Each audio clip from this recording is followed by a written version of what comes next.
They say in Montana, the quietest men often carry the heaviest pasts. And in the summer of 2023, the Stormbreakers Motorcycle Club found that out the hard way. Their mistake, thinking an old rancher living alone in Providence Springs would be an easy target. What they didn't know was that this old-timer, Buck Henderson, had spent 27 years as one of America's most deadly Green Beret snipers, with over 200 confirmed missions in places the government still pretends don't exist. So when the Stormbreakers tried to scare him off his land with threats and violence, they weren't dealing with a harmless old man. They were facing a tactical mastermind trained to eliminate entire enemy networks, one silent move at a time. Hold up, quick pause. Tell us where you're watching from in the comments, and if this story's got you hooked already, hit that subscribe button, because what's coming next is straight up wild. That morning, as the sun threw long shadows across the main street of Providence Springs, Buck's dusty pickup rolled into town. His hands, tough as old leather, gripped the wheel with calm control, while his eyes moved constantly.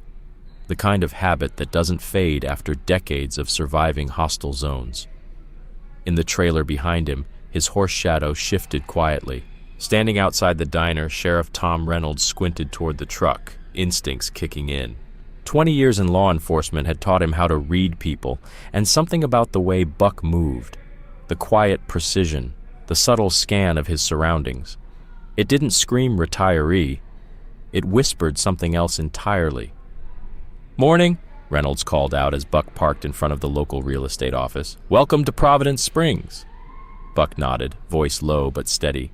"Looking to buy the old Thompson place?" Reynolds raised a brow. "Big property for one man." A faint smile crossed Buck's weathered face. "Handled bigger."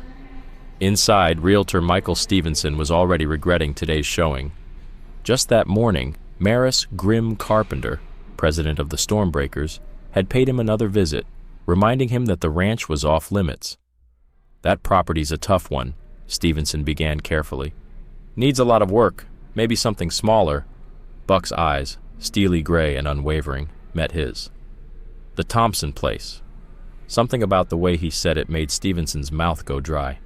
Despite Grimm's threats, it was Buck who made his hands tremble as he gathered the paperwork. The drive was quiet. Buck didn't say much, just watched the landscape like a man taking mental notes in enemy territory. When they reached the ranch, he walked the perimeter like he was mapping out a mission, studying angles, approaches, cover, every movement precise. "The owner passed last winter," Stevenson said, trying to fill the silence. "His wife's been trying to sell, but the Stormbreakers want it," Buck finished, like he already knew. And it wasn't a question. Back at the local diner, Claire Bennett was pouring coffee for Dr. Laura Blackwood when the low growl of motorcycle engines rolled through town. 3 Stormbreakers pulled up, chrome flashing in the sunlight. Victor Rodriguez, the club's vice president, led the pack inside. "Heard we got a new guy in town," said casually. "Old man sniffing around the Thompson place." "Patient confidentiality," Laura replied coolly. She hadn't even treated Buck yet, but even she could feel it. The bikers were rattled. Grinned, but there was nothing friendly in it. Just looking out. Wouldn't want him buying land that might not be safe. The bell above the door chimed. Buck walked in. No rush, no fear, just quiet purpose. Conversations froze. "Coffee. Black," he said to Claire, then turned slightly to face Slash. "Heard you were asking about me." Slash stood taller, trying to loom over him. "Just making sure new neighbors know what's what. Thompson place ain't for everyone." "Seems right for me," Buck answered softly. But that softness carried weight. It made people shift in their seats. "Ever owned a ranch before, old man?" "Done a few things," Buck said, sipping his coffee. "Learned to handle tough situations." And something in his voice made even Slash pause. Buck didn't talk like a stubborn retiree. He spoke with the calm, calculated confidence of a man who'd seen the worst, and walked out the other side. That afternoon, back at the real estate office, Sheriff Reynolds stood in silence, watching Buck sign the property papers. Something told him Providence Springs had just changed, and the Stormbreakers had no idea what was coming. Sheriff Reynolds had been making calls, digging into the newcomers' past. 27 years of military service, and not a single detail available. Everything sealed. All that showed was an honorable discharge and a chest full of medals no one seemed willing to explain. Bought it outright, Stevenson whispered later, still stunned. Cash. Never seen anything like it. As Buck drove toward his new property, 3 motorcycles quietly tailed him, thinking they were being slick. In his rearview mirror, Buck spotted Slash on the phone, likely reporting to Grim. He let out the faintest smile. They had no idea what they'd just walked into. They thought they were following prey, but Buck Henderson was letting the enemy pick the battlefield, something he'd perfected long ago, and by the time they realized it, they'd already stepped into a trap they couldn't escape. He pulled into the driveway of the old ranch house. His horse, Shadow, nickered softly in the trailer.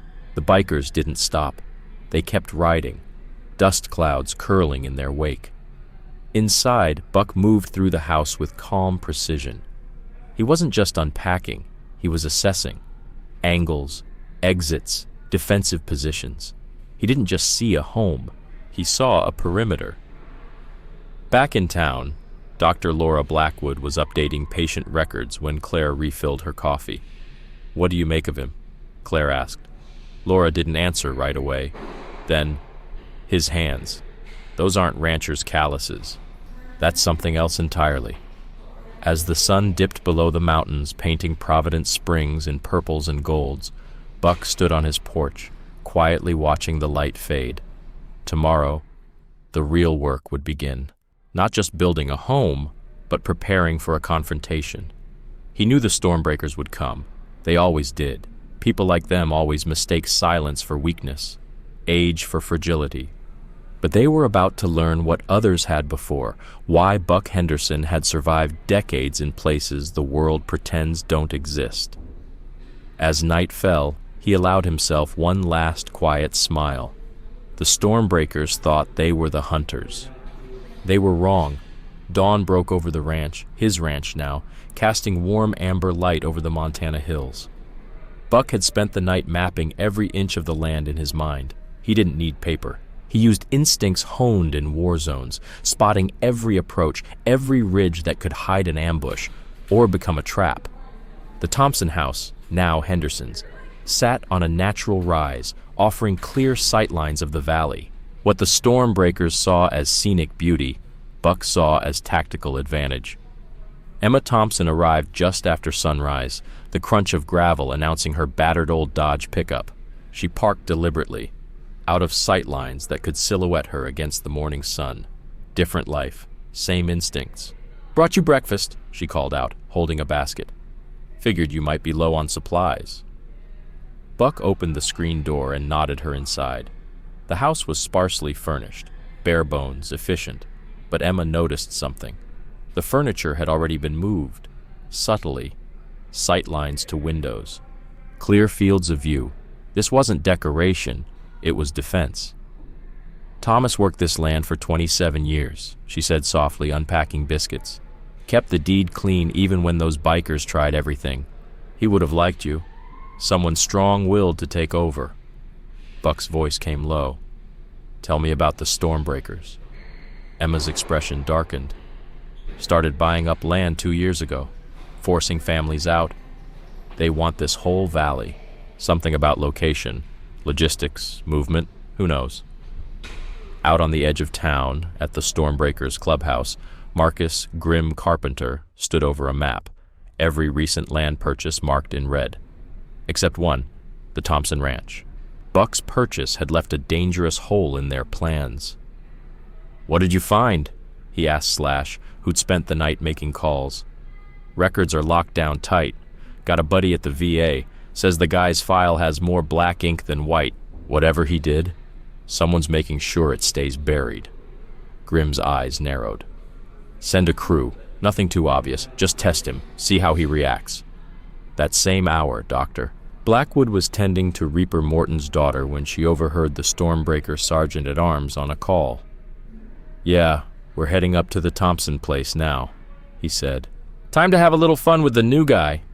As soon as he left, Laura grabbed her phone and called Sheriff Reynolds. "He's already on the move," the sheriff said. "I saw 3 bikes heading that way. Might want your bag ready, Doc." Back at the ranch, Buck was mending a fence when he heard the engines. 3 bikes barreling down the road, kicking up a trail of dust. He didn't pause, just kept working, his movements smooth, steady. But internally, everything shifted. Awareness sharpened. Old calculations returned. Distances, cover, threat levels.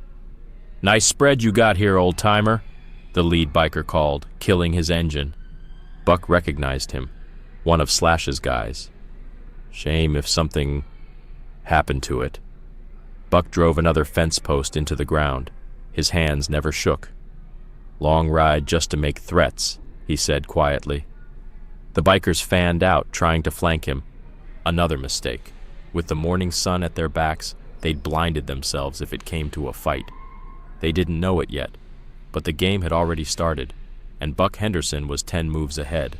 West of the ranch house, Buck had chosen the exact spot for fence work with purpose. It wasn't random, tactical. The leader of the trio grinned, cocky and smug. "No threats," he said. "Just want to make sure you understand how things work around here. This is Stormbreaker's territory."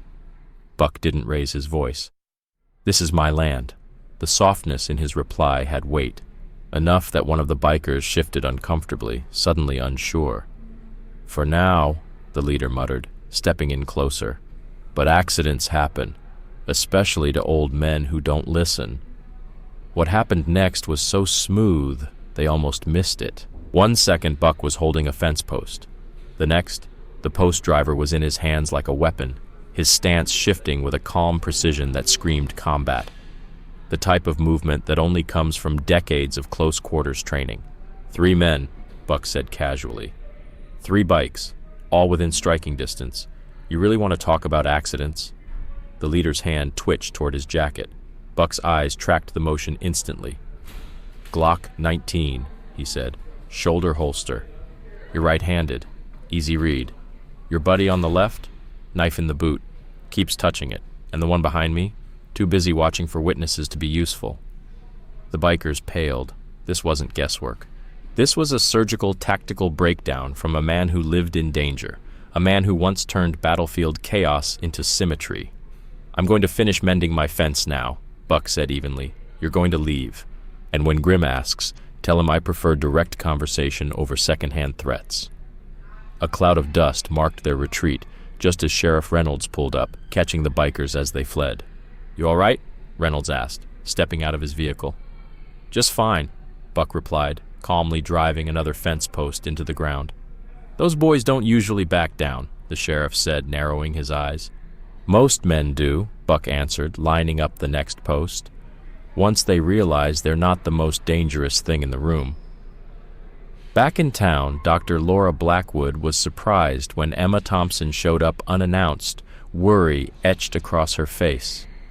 "I sold the ranch to a good man," Emma said softly, "but I'm concerned. The Stormbreakers, they don't take rejection well. Last family that stood up to them, their barn burned." "Buck seems capable," Laura replied, recalling the quiet, disciplined force she'd sensed beneath his calm. "That's what worries me," Emma said, voice tinged with something deeper. "He's got that same look Thomas had after Vietnam, the look of someone who's seen too much and learned how to survive anything." Meanwhile, at the Stormbreakers clubhouse, the 3 bikers stood stiff, all bravado drained. Grim and Slash watched them closely. "He knew everything," one of the bikers stammered. "Our weapons, positions, even how we'd draw, like he was reading our playbook." Grim's jaw tightened. "So the old man has training. Doesn't matter. From now on, we don't improvise. No more games. We do this smart." As the sun set, Buck sat on his porch cleaning a hunting rifle. To the untrained eye, it looked like a rancher doing routine work. But his hands moved with the same precision he used when disassembling weapons in war zones halfway across the world. Sheriff Reynolds pulled up again, the last rays of sunlight casting long shadows across the porch. "Figured you'd want to know," the sheriff said. "Grim's been on the phone all afternoon, calling in others from different chapters." Buck nodded, never pausing his work. "Expected that," he said. "Men like him don't like surprises." "You sure about this?" Reynolds asked. "There's no shame in walking away, selling, starting fresh." Buck clicked the rifle back together, smooth and exact. "Sometimes the quietest places," he said, "are where the most important stands have to be made." Darkness rolled over Providence Springs, and as the stars began to appear above the mountain ridge, two forces prepared. On one side, the Stormbreakers, calling in backup, stacking the odds and planning their next move. On the other, Buck Henderson, alone, focused, in his element, preparing the land like he had prepared so many others before. Except this time, it wasn't a foreign battlefield. This time, it was home. The war for Providence Springs was coming, and only one side truly understood what kind of war it would be. If you're still with us, take a second and hit subscribe. These stories take time, and your support keeps them coming. Now, back to it. The next morning, Providence Springs awoke to the low thunder of engines. Dozens of motorcycles rolled into town, their riders wearing Stormbreakers patches, rolling in from chapters across 3 states. They weren't just riding, they were occupying, taking positions at key intersections near the gas station outside the diner. This wasn't a visit, it was a message. Inside the diner, Claire Bennett watched nervously through the window, phone pressed to her ear. "Counted 40 bikes so far," she whispered to Sheriff Reynolds, "and more coming." Back at the ranch, Buck was already awake. He stood calmly on his porch, binoculars in hand, watching the dust clouds rising in the distance. He had spent the night preparing, subtle shifts in the terrain, things no one else would notice. But to someone with combat experience, they were unmistakable. Choke points disguised as open roads, alternate escape routes hidden in the tree lines, firing lanes marked by small, intentional breaks in brush. He wasn't preparing to survive. He was preparing to win. Dr. Laura Blackwood had planned for a quiet morning. That changed fast when 3 Stormbreakers brought in a 4th, wincing and holding his shoulder at an awkward angle, a dislocation. The kind that doesn't come from falling off a bike, but from being thrown expertly by someone who knew exactly what they were doing. "Happened up at Henderson's place," one muttered, avoiding eye contact. "Tried to spook his horse. Old man moved like nothing I've ever seen." Laura didn't respond at first. She set the shoulder with practiced hands, but her mind was already racing. The injury was clean, too clean. It mirrored techniques taught in elite military combat courses. She glanced up and said quietly, "You're lucky. This could have been much worse." Meanwhile, at the Stormbreakers clubhouse, the atmosphere had shifted. Riders from Idaho, Wyoming, and the Dakotas had packed the meeting room, patches on their jackets revealing the true size of the network. Grim and Slash stood at the front, tension thick in the air. "Henderson's making us look weak," Grim growled. "And that ends now." But this wasn't just about pride, it was about power. That ranch wasn't just land, it was leverage. "We've been building something here," Grim continued, gesturing to a map. "The valley's isolation, the access to back roads, it's the perfect hub for our distribution network. And the Thompson Ranch? It controls the only viable route we don't own." SL unrolled a detailed layout of expansion routes. The message was clear. Without Buck's land, their operations stayed exposed. In town, Sheriff Reynolds was dealing with citizens who were getting more anxious by the hour. The sudden flood of bikers had rattled the peace.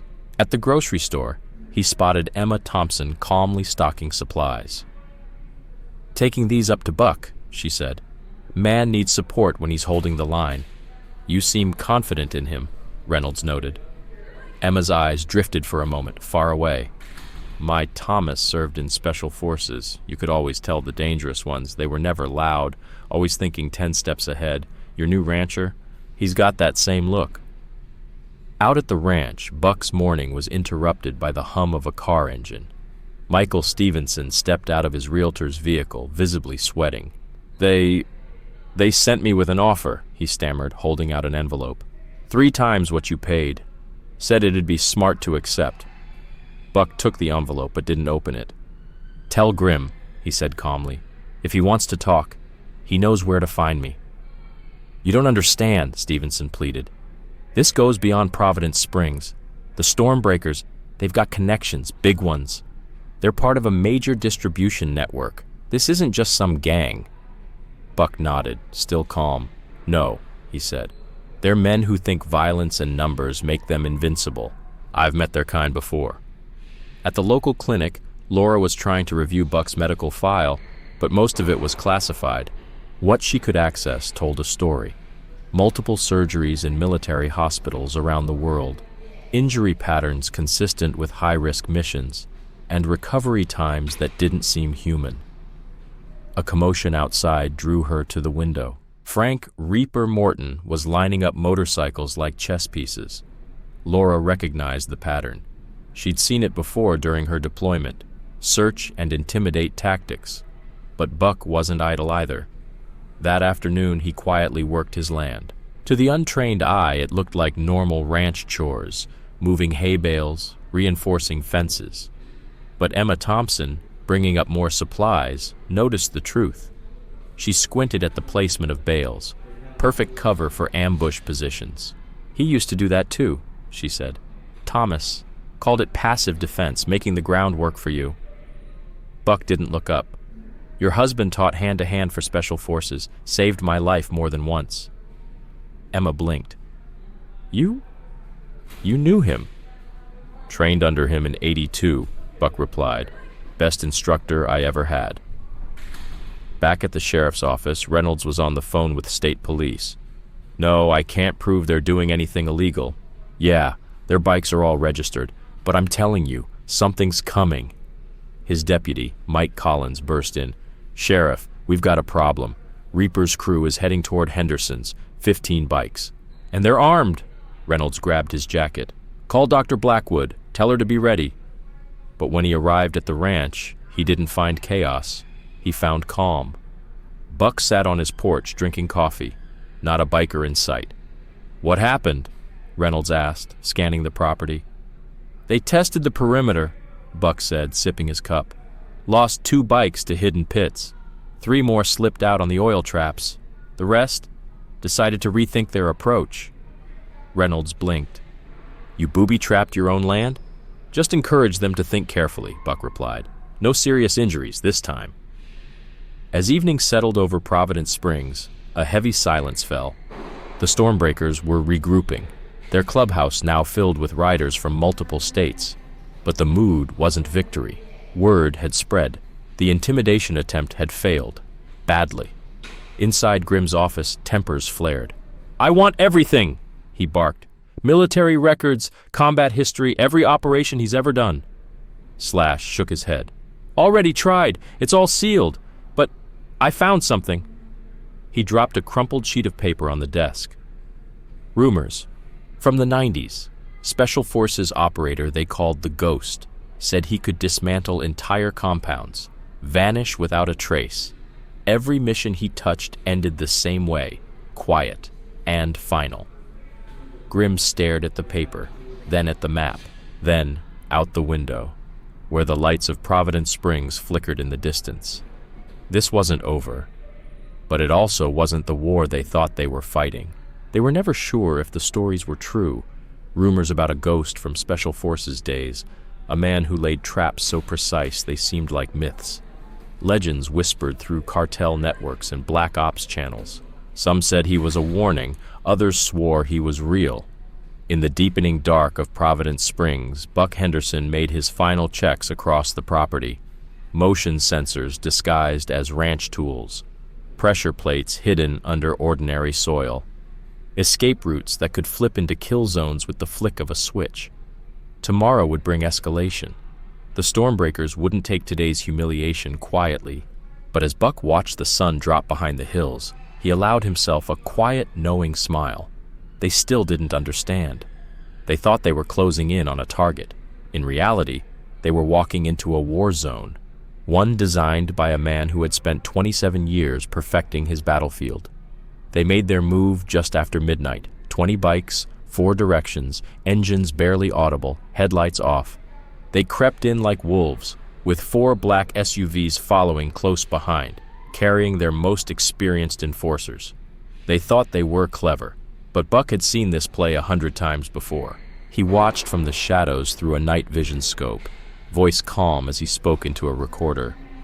4-directional approach, poor spacing, predictable lanes of travel. They're following the obvious. In town, Sheriff Reynolds sat in his cruiser, lights off, parked in the shadows. He wasn't close enough to interfere, but close enough to respond if things got out of hand. His radio crackled. Deputy Collins watching from a ridge. Multiple vehicles approaching Henderson's property. Should we move in? Not yet, Reynolds replied, remembering what Buck had told him earlier. They'll come at night. Let them. Sometimes the best way to end a fight is to let your enemy make one big mistake. And that mistake came fast. The first wave of bikes never saw it coming. Hidden cables at neck height swept 3 riders off their bikes. Their machines crashed quietly, engines rigged to minimize noise. Seconds later, pits hidden under compacted earth opened beneath the tires of 2 more bikes, swallowing them whole, their edges reinforced with military-grade panels. "What the hell?" Slash's voice broke the silence, his SUV idling nearby. He was watching the plan fall apart in real time. The remaining riders panicked, scattering, only to find themselves funneled into pre-sighted kill zones. But Buck wasn't shooting to kill. Rubber rounds, beanbags. Each one fired with sniper precision. One after another, riders dropped, stunned by impact points designed to disable without causing permanent harm.